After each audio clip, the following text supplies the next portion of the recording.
today I just wanted to continue our little series that we started on finding Christ in the Old Testament. You know, the Old Testament is very intentional in its writing and its design and its pattern, because the whole point as God, directed the writing of it was to show us Christ and to learn about the nature of God before he had even fully revealed himself. And that is a really cool and powerful thing that I think a lot of Christians underutilize. They say, oh, the Old Testament, whatever. I know it's there. I usually just ignore it. No, we need to be back in the Old Testament, exploring it and trying to find more depth to our faith there. And so today we're going to take Paul and Paul's direction through the Old Testament, because he really does a great job of showing us Christ in the Old Testament. So let's open up Hebrews 8, 1 through 6. The point of what we are saying is this: we do have such a high priest who sat down at the right hand of the throne of the majesty in heaven, and who serves in the sanctuary, the true tabernacle set up by the Lord and not by man. So he's saying we had this tabernacle, this Jewish tabernacle, but this is not the real one. There is a real tabernacle. Every high priest is appointed to offer gifts and sacrifices, and so it was necessary for this one also to have something to offer. If he were on earth, he would not be a priest, for there are already men who offer gifts prescribed by the law. They serve at a sanctuary that is a copy and a shadow of what is in heaven. Let me repeat that. They serve at a sanctuary that is a copy and a shadow of what is in heaven. This is why Moses was warned when he was about to build the tabernacle. See to it that you make everything according to the pattern shown to you on the mountain. But the ministry Jesus has received is as superior to theirs as the covenant, of which he is the mediator, is superior to the old one, and is founded on a better promises.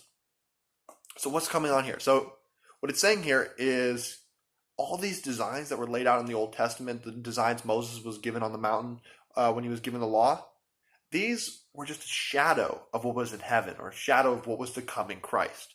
So what does that mean? What's the shadow? So, if someone saw my profile in a shadow on the ground, they might be able to recognize it because it has elements that are similar to me: a nose, face, hair, things like that. In the same way, the tabernacle that was given to Moses and all the designs and all the different customs in there were meant to be a shadow of what's in heaven and what was promised through Christ. It wasn't the exact thing, but you could see elements of it that would point you to Christ. It was clear enough, too, that people nowadays, biblical scholars, call it the Gospel of Moses. These 5 books are the Gospel of Moses because they point to Christ in design, in ritual, and all these different things. They're meant to show you what's coming, who's coming, and the news that's coming. And so I just wanted to look at maybe 2 elements with you guys, 2 short elements of this law and these designs that are really cool, and I think they really point to Christ. For one, and let me put it this way too, there's tons of these, and I could go on for hours, but I only have a few minutes, and I'm going to give Adam a resource to send you guys too. It's a little website that goes through all these different pieces of design. It goes into really good depth about how they point to Christ, and so I think you guys would really get a lot from this. But let me just start with one. So inside the most holy place, there's a lampstand, and that lampstand has 7 branches. And that lampstand is symbolic of Christ, and you can find that one in it's Exodus 28, I believe. But yeah. So there's a lot of things that Moses is told that has to be done about the lamp. For example, the lamp is never to go out. It has to always be left going. Of course, it points to Christ's eternal reign. The fact that Christ's mission is not one and done. It's not to go out. It's a light forever. Also, it provides light in the most holy place, right? And what does that point to? I mean, Christ literally calls himself the light of the world. He takes on this role of light.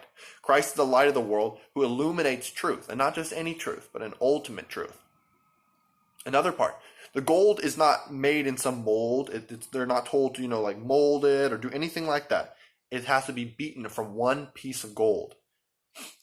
So, in the same way, Christ is gold, right? Like that's pretty clear. But he was beaten gold. So he was beaten at the cross.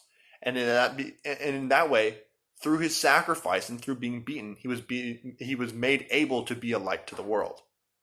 Another part, right? There's 7 lights. Now, when we get into symbols in the Bible, what is 7? 7 is perfection or completion. And then what is light? Well, light is truth. Light is the gospel. So what is Christ? What is Christ? If Christ is this lampstand with 7 lights, what does that make Christ?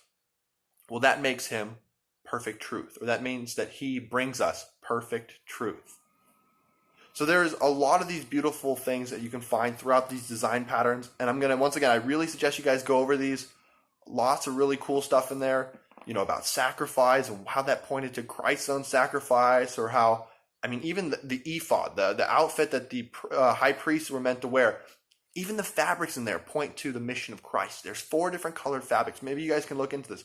4 different colors of string, or whatever it's called, to make this outfit. And all 4 of them are symbolic of different aspects of Christ's mission on earth. So anyways, I hope this gives you guys some food for thought. There's a lot of great stuff to be found in here.